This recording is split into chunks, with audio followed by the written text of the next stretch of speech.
Howdy folks, welcome to another beautiful day out here in West Vancouver. Friday, Saturday was cold and rainy and this morning, but now back to blue skies and sunshine. Amazing.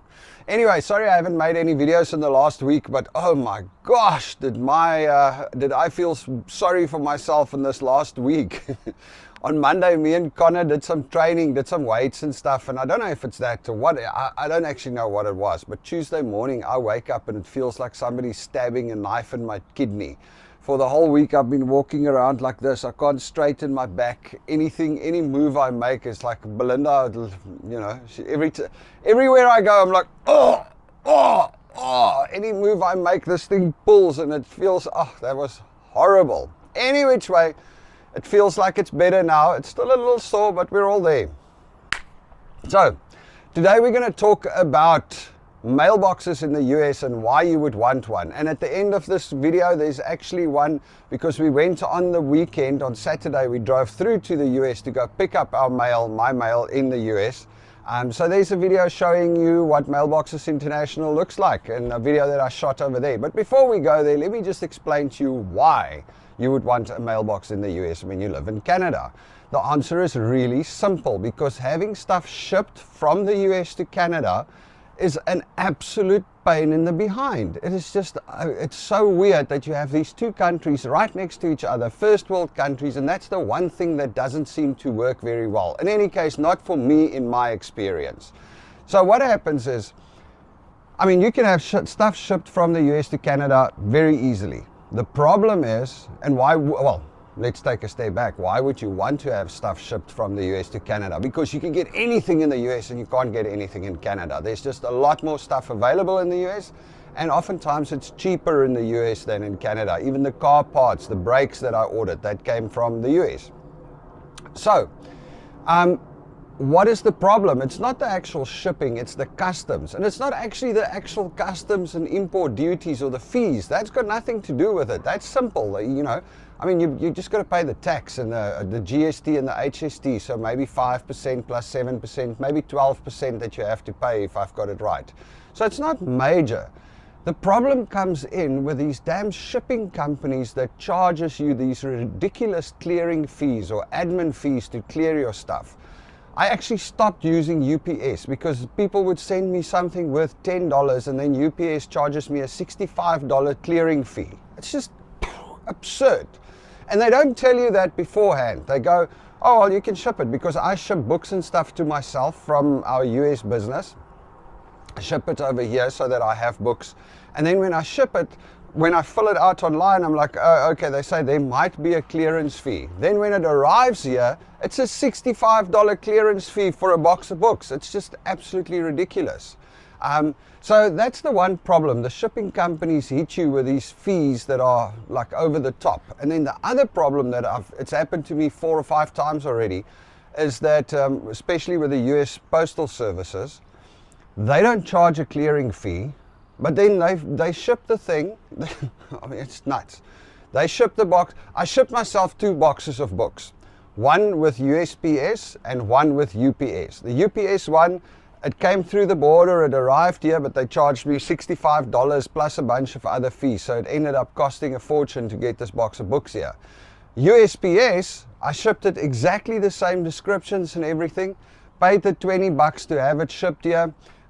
They ship it all the way here to the border, and then they turn around and they send it back, return to sender, and they go, oh, not enough information to clear it. And that's it. End of the story. So, and that's happened a couple of times with me already with USPS, US Postal Service. The stuff arrives at the border and then they just return it. They just send back to return to sender. Now you've already paid for it to be shipped. They don't give you the money back if they return to sender. They just return to sender and they go, we can't clear it, it's too hard.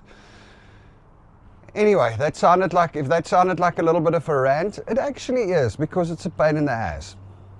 Sometimes if you buy stuff from Amazon, it's fine and they ship it and it comes through. But even buying stuff from Amazon, we've had where order it, pay for it, and then when it arrives, UPS or one of these shipping companies, they would arrive and go, hey, we've got this parcel for you, but you got to pay like, I don't know, $35 for clearance and duties. It's just out of the blue.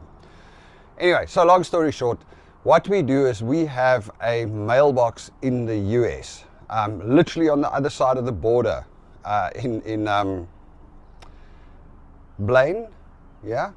Just on the other side of the border, there's Mailboxes International, absolutely great place. It costs $15 a year, and I'm not getting paid by them, don't worry, I just use them and I like their service. It costs $15 a year to register a mailbox with them, and then you can have all your stuff sent there, and any parcels that arrive, you pay $3.50 receiving fee, and they stick it in their warehouse for 30 days. If you take longer than 30 days to come and fetch it, then they start charging you, I don't know, 30 cents a day or something for the parcel to keep it over there.